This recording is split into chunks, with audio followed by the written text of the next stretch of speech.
వే gold trusted gold buyers మీరు తాకట్టు పెట్టిన బంగారాన్ని విడిపించి ఈ రోజు ఉన్న మార్కెట్ ధరకు కొనబడను. రాధా గాయత్రి మృతి కేసులో కీలక పరిణామం చోటు చేసుకుంది. శ్రీచరణ్ పై ముసోరిలో కేసు నమోదైంది. బిఎన్ఎస్ సెక్షన్ 103 క్లాజ్ 1 కింద కేసు నమోదైంది. ముసోరిలో రాధా గాయత్రి మరణంపై తండ్రి సుధాకర్ సంచలన ఆరోపణలు చేశారు. మృతి మీద చాలా అనుమానాలున్నాయి. ఇది తండ్రి సుధాకర్ చెప్పింది. ఇక మా కూతురు చావుకి అల్లుడు శ్రీచరణే కారణమని కూడా సుధాకర్ చెప్పారు. సైకోలా ప్రవర్తించేవాడని రాధా గాయత్రి చాలాసార్లు చెప్పిందని చెప్పారు.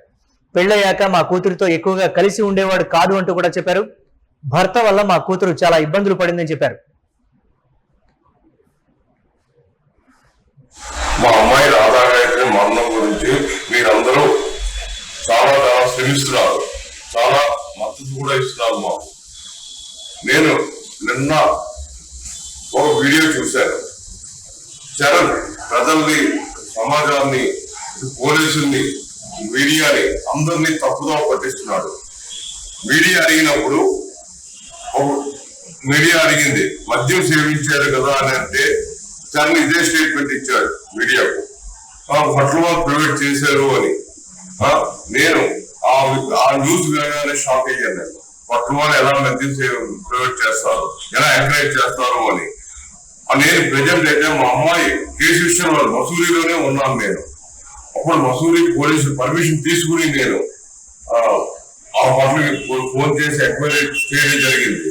వాళ్ళు ఇదే చెప్పారు నాకు, మేము ఎటువంటి మద్యం కానీ మారక ద్రవ్యాలు కానీ ఎటువంటి వెళ్ళి సప్లై చేయము, లోపల ఎలా కూడా చేయమని చెప్పారు. నేను ఒక ఎక్స్ ఆర్మీని, నా ఒక దేశ సైన్యాన్ని నేను సేవ చేశాను.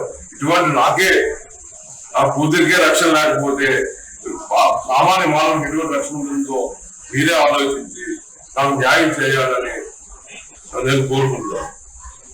दिनांक 15/6/2026 को थाना मसूरी में एक सूचना आती है कि एक महिला पिपरी धार में कियाना होम स्टे में बेसुध पड़ी हुई है। और जब पुलिस मौके पर पहुंची तो वहां पर वो दंपत्ति थे जो कि जिनकी 7 महीने पहले शादी हुई थी और मसूरी में होम स्टे में रुके हुए थे। जब मौके पर पुलिस गई तो देखा तो उसके नाक से ब्लीडिंग हो रही थी और वो बेसुध पड़ी थी। उसके बाद 108 के जो कर्मचारी थे, जो फार्मासिस्ट थे, उन्होंने बताया कि इसकी मृत्यु हो चुकी है। उसके तुरंत बाद पुलिस ने पूरे जो वहां पर सीन है उसको सिक्योर किया, सारा एविडेंसेस को फॉरेंसिक टीम द्वारा कलेक्ट किया गया, उनके परिजनों को सूचना दी गई। उसके परिजन फिर पहुंच गए और आज महिला का पोस्टमार्टम भी डॉक्टरों के पैनल द्वारा कोऑर्डिनेशन में किया जा चुका है। उसके महिला के परिजनों द्वारा इस घटना की एक जांच के लिए उन्होंने बोला है कि इसके तथ्य जो है सामने लाए जाएं। उसके लिए पुलिस ने पहले से ही अपनी कार्रवाई कर ली थी और जैसा कि पोस्टमार्टम में जिस तरीके की रिपोर्ट आएगी उसके अनुसार अग्रिम कार्रवाई की जाएगी।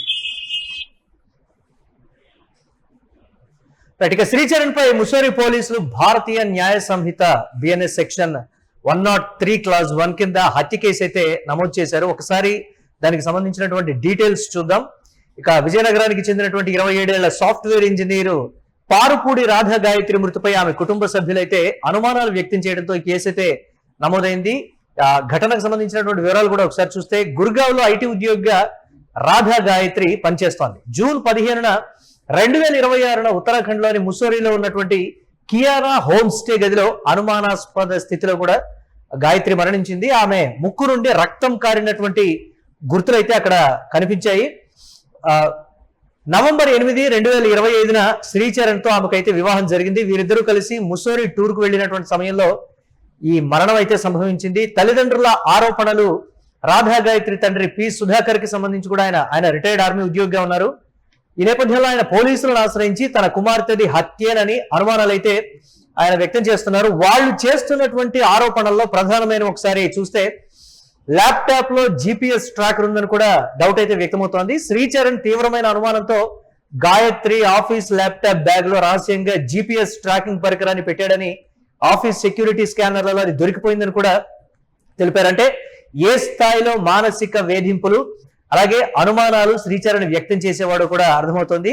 అయితే తల్లిదండ్రులు చెప్తున్నది, పెళ్ళైనటువంటి కొన్ని నెలల నుంచి శ్రీచరణ్ ఆమెను తీవ్ర మానసిక వేధింపులకు గురి చేసేవాడు. కుటుంబ సభ్యులు, స్నేహితులు కూడా ఇదే విషయాన్ని చెప్తున్నారు. మాతో చాలా సార్లు ఆమె చెప్పడం కూడా జరిగిందనేటువంటి మాట. అయితే వారు రిషికేశ్, హరిద్వార్ వెళ్తున్నట్లు మాత్రమే చెప్పారని, ముస్సోరి వెళ్తున్నటువంటి విషయాన్ని దాచారని తల్లిదండ్రులు పేర్కొన్నారు. ఆమెకు ఏదైనా ఇచ్చి చంపి ఉంటారని కూడా ప్రధానంగా రాధా గాయత్రి తల్లిదండ్రులు అయితే అనుమానిస్తున్నారు. అయితే శ్రీచరణ్ వాదన మరోలా ఉంది. అంటే వస్తున్నటువంటి ఆరోపణలు కూడా తను ఖండిస్తున్నాడు. తన భార్య మరణంతో తనకు ఎలాంటి సంబంధం లేదని, పోలీసుల దర్యాప్తునకు సహకరిస్తున్నానని కూడా శ్రీచరణ్ చెప్తున్నాడు. తన పుట్టినరోజు వేడుకల కోసం తామిద్దరం రెడ్ వైన్ తాగాం. ముసోరిలో ఉండే అధిక ఎత్తు కావచ్చు, లేకపోతే మరియు ఆమెకున్నటువంటి లో బీపీ సమస్యల వల్ల ఆరోగ్య పరిస్థితి విషమించి మరణించి ఉండొచ్చు అని కూడా శ్రీచరణ్ అయితే పేర్కొంటూ ఉన్నాడు. ఒకసారి ఆ పోస్ట్ మార్టం రిపోర్ట్ కి సంబంధించి కూడా డీటెయిల్స్ చూస్తే, డెహ్రాడూన్లోని కొరోనేషన్ ఆసుపత్రిలో జరిగినటువంటి ప్రాథమిక పోస్ట్ మార్టంలో శరీరంపై ఎలాంటి బాహ్య గాయాలు లేవనైతే తేలింది.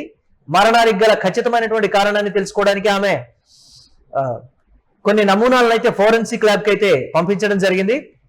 అయితే పోలీసులు మాత్రం ఘటనా స్థలం నుండి ఖాళీ మద్యం సీసాలు, రక్తపు మరకలు ఉన్నటువంటి బెడ్షీట్లు, అలాగే కొన్ని మందుల స్ట్రిప్స్ అయితే స్వాధీనం చేసుకున్నారు. ఆ మందుల స్ట్రిప్స్ ఏంటనేది కూడా దర్యాప్తులో తేలనుంది. పోలీసుల విచారణకు సంబంధించి చూస్తే ఉత్తరాఖండ్ పోలీసులు ఈ కేసులో పూర్తి నిజాలు రాబట్టేందుకు ఢిల్లీ, విశాఖపట్నం పోలీసులతో సమన్వయం చేసుకుంటూ వారి కాల్ డేటా, డిజిటల్ లొకేషన్లను పరిశీలిస్తున్నారు. ఈ కేసు దర్యాప్తులకు సంబంధించి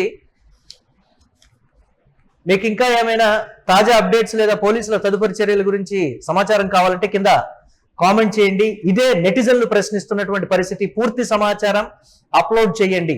అధికారుల నుంచి ఎలాంటి సమాచారం అందినప్పటికీ కూడా సామాజిక మాధ్యమాల్లో షేర్ చేయండి. ఒక ఐటీ ఉద్యోగి మరణానికి సంబంధించి మాకు తెలియాలి. ఇది నెటిజన్లు ప్రశ్నిస్తున్నటువంటి ప్రశ్న. హత్యకు గల కారణాన్ని ఒకవేళ శ్రీచరణే గాని కారణమై ఉంటే మాత్రం దీనికి సంబంధించి కఠినమైనటువంటి చర్యలు తీసుకోవాలి అనేటువంటి మాట. ఈ కేసుకు సంబంధించి మీరు లైక్ చేయండి, షేర్ చేయండి, అలాగే కింద కామెంట్ రూపంలో కూడా మీ అభిప్రాయాన్ని తెలియజేయండి.